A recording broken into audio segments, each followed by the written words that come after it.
I do want to bring in my markets guest today, especially to talk about what is moving markets in this busy week. He's down here on the floor of the stock exchange on a regular basis and joins me now on set. Jonathan Corpina, Senior Managing Partner at Meridian Equity Partners.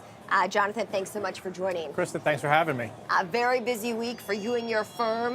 What is front and center? There's a lot going on this week. Coming into this week, following the nice uptick that we saw in the market last week. Big economic calendar this week. We've got the Fed this week. We've got earnings this week. There's the unknown geopolitical headlines that are occurring globally. We've got some pretty moving headlines locally that's going on at some universities. So yeah, certainly a lot that's playing into this market. But I think what we're going to really focus on is going to be the economic data and how that's going to impact the Fed and the Fed's decision. Clearly, where we are right now with the Fed is that we're expecting a pretty benign statement to come out on Wednesday. We're hoping not for any moving outside of the blueprint that's there, because when we do get that sometimes sparks the market. But I think we're going to be looking for any insight as to what can potentially come down the road. The expectations for a June cut are getting smaller and smaller. It's getting pushed out further and further. So I think we're going to be trying to find just some inclinations, some indications. Let's talk about the economic data and focus. You know, one word that I had heard last week for the first time, probably in the 10 plus years that I've been on the floor of the stock exchange, is stagflation, right? For so many years we talked about inflation.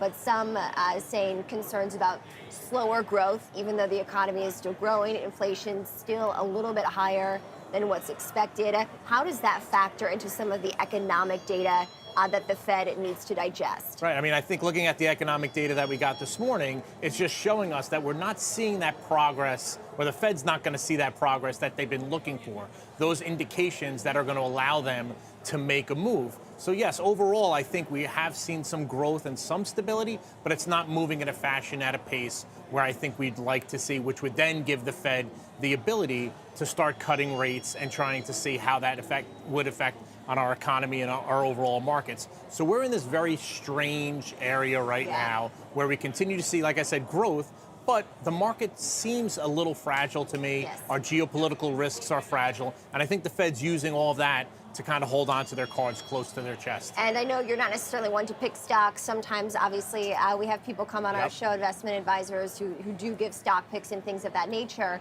But to your point, I mean, the overarching direction of the Fed's path on borrowing costs does have a direct impact on stocks. So is there anything in particular that you think investors will be watching when we hear from the Fed chair tomorrow? I think we're not going to get what we want to hear, right? I think what we're going to want to hear is a clear indication of what they're going to do and how they're going to do it. We're going to continue to hear that they are data dependent. And as we continue to see the data, whether it's economic data or these earnings reports that we continue to filter through, it is going to give us some inclination that we have some stability. It's here, but it's not going to give us enough for the Fed to actually indicate that they're going to make some sort of move. As we go through earnings season and we look at individual sectors that have kind of moved back and forth, we've seen the tech sector has had a lot of pressure on it recently, but has recently started to bounce higher. We've got Apple earnings coming out this week, which always seems to be a boost for our markets.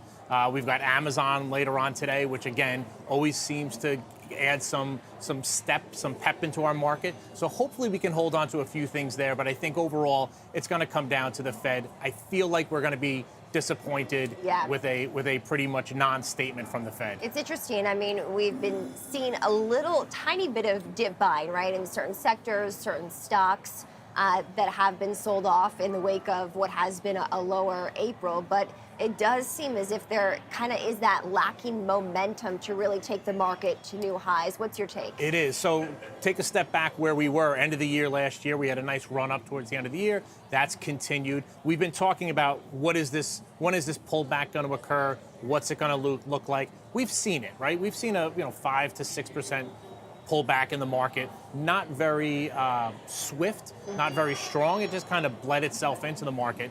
And little by little, we're starting to see some buyers come back in at this point. Normally, we see a little bit more of a conviction, right, when buying on the dip. We're not seeing that conviction just yet, just because the Fed could really pivot this market so much. And again, the geopolitical issues, we could change overnight. Go back a few weeks, we had the risk-off trade every Friday, not knowing what was going to happen over the two-day weekend, what's going on in the Middle East. So that conviction of buying back into this market is not there yet. I don't think we're going to feel it anytime soon, and we'll just add another factor into this. The longer this goes on, the longer that we're waiting for the Fed to make a decision, to make a true statement of what they're going to do. We're getting closer and closer to the election cycle. I know the Fed says that they're not going to be politically directed, swayed, but you can't tell me that as we get towards August and September, that they're not going to be forced to be sitting on their hands and not make a decision. So the Fed, I think, has a little bit of a window here to make a statement. Otherwise, it's going to get pushed way down the road. Do you think it is warranted that the market does react and move to pretty much every headline that we get from a Fed official these days? I don't think it's warranted. I think it just displays to me how fragile this market is, and how much it's looking for something to grasp onto. Right? Every time a Fed official makes a statement, it's dissected word by word. We watch the headlines and we watch how the market reacts to that. Most of the time, you get a blip and then it gets back to where it should be or where it was. So that just shows me again that it's very fragile, and we're grasping at straws to really find that indication of are our markets strong enough to continue on this momentum. We're just not feeling it just yet. So every tech company is different. We'll hear from two more technology companies this week, Apple and Amazon, both pushing back their reports by a week, which I think kind of does portend more uncertainty and fragility, to your point. So we'll see what they have to say. But I mean, by and large, corporate America seems to be holding up. They seem to be adapting. Maybe not these poor small caps that haven't really been able to catch a real bid amid high interest rates. But how do you explain that? How do you make sense of that generally corporate earnings do seem to be holding up?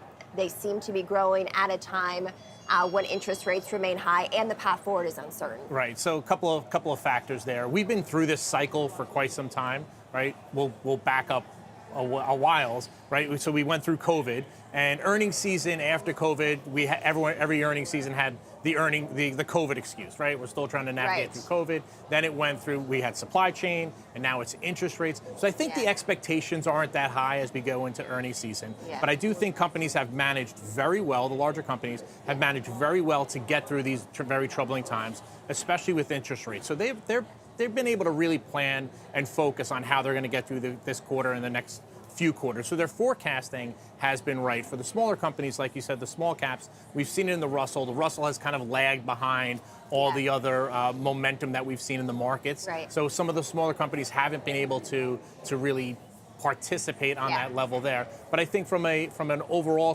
perspective, the larger companies have been able to navigate well through this, and we're hearing that in the earnings call, we're hearing that in their forecast.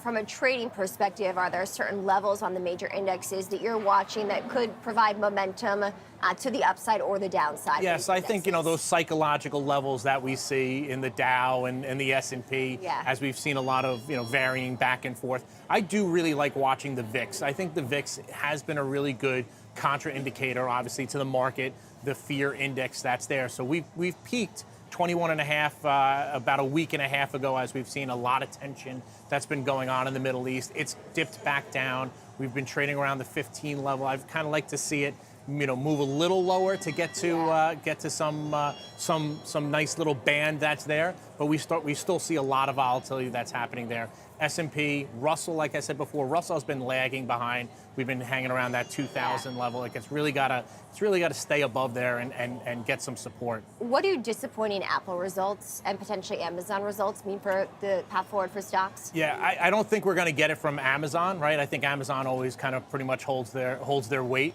I think Apple, the struggles that we're going to see there with Apple are the litigation monopoly issues that are there, supply chain issues. We've seen iPhone sales that have not really delivered well. And then from a product point of view, Vision Pro came out. I think everyone's waiting for this May 7th date for a product announcement. I don't think we're going to get anything big, but we've got iPad. There's some chatter about iPad upgrades that are happening there. I think Apple really needs to come out with something new and innovative to really get that stock sparked again. It seems like it's kind of stuck in a tight band. Based on the nature, though, right, the size of these companies, who knows, maybe it's a give and take, Apple versus Amazon. Right. One's good, one's bad. But let's just say, given the headlines that you noted and that we've been covering here, that Apple does disappoint.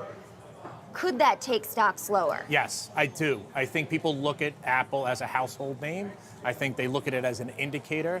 I think what we've seen in Apple trading off the highs, I think we're about 45 points off the highs of what it's seen, close to 200. I think at this point now, if it doesn't get a nice lift behind it, there's a lot of gap below that 162, 160 level. And I think if we get below there and stay down there, I think that's going to be bad for both tech and the overall market. All right. Jonathan Corpina, down here on the floor of the stock exchange with me. He's a senior managing partner at Meridian Equity Partners. Jonathan, thank you. Thank you.